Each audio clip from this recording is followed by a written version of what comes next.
আসসালামু আলাইকুম। রাবেয়াস life and recipe চ্যানেলের পক্ষ থেকে নতুন আরেকটি ভিডিও নিয়ে আপনাদের সামনে চলে এলাম। আমি রাবেয়া। আজ আমি আপনাদের সাথে শেয়ার করব খুব অল্প মশলা দিয়ে মজাদার একটি খাবার, চিংড়ি মাছ দিয়ে কচু শাকের ঘন্ট। প্রথমে কচু শাকগুলো ভালো করে কেটে ধুয়ে পরিষ্কার করে নিয়েছি। এরপর কড়াইয়ের মধ্যে একটু লবণ আর সামান্য পরিমাণে পানি দিয়ে বসিয়ে দিলাম। কিছুক্ষণ পরে এপাশ ওপাশ উল্টিয়ে দিচ্ছি। এভাবে করে কিছুক্ষণ পরপর শাকটা নেড়ে দিতে হবে, না হলে শাকটা সব দিকে সমানভাবে সিদ্ধ হবে না আর নিচের দিকে পুড়ে যেতে পারে।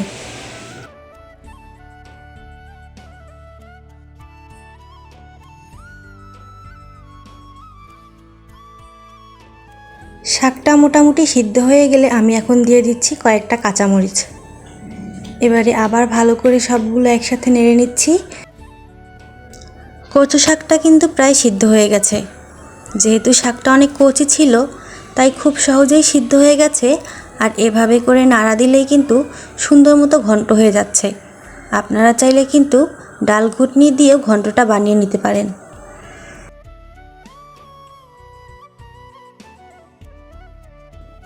এবারে অন্য একটি প্যানে পেঁয়াজ কুচি, রসুন কুচি ও দুটো শুকনো মরিচ ভেঙে দিয়ে দিলাম। সামান্য পরিমাণে দিয়ে দিলাম গোটা জিরা।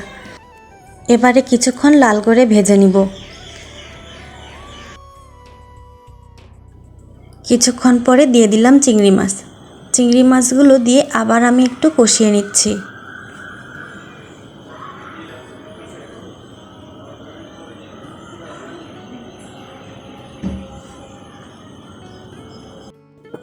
এই রান্নাটায় কিন্তু আমি বেশি মশলা ব্যবহার করিনি। বেশি মশলা ব্যবহার করলে কচু শাকের যে একটা স্বাদ, সেই স্বাদটা পাওয়া যাবে না।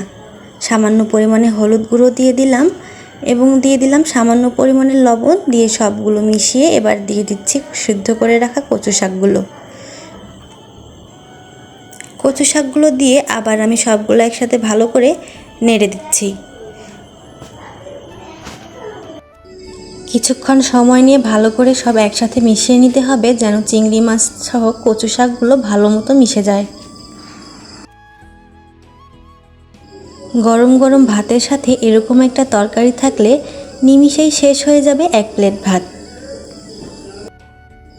খেতে কিন্তু অনেক মজার এই তরকারিটা। কে কে পছন্দ করেন এই কচু শাক দিয়ে চিংড়ি মাছের তরকারি, অবশ্যই আমাকে কমেন্ট করে জানাবেন। এই তো রেডি হয়ে গেল মজার একটি রেসিপি, চিংড়ি মাছ দিয়ে কচু শাকের ঘন্ট। আশা করছি আমার আজকের রেসিপিটি আপনাদের কাছে ভালো লেগেছে। দেখা হবে অন্য আরেকটি ভিডিওতে। আল্লাহ হাফেজ।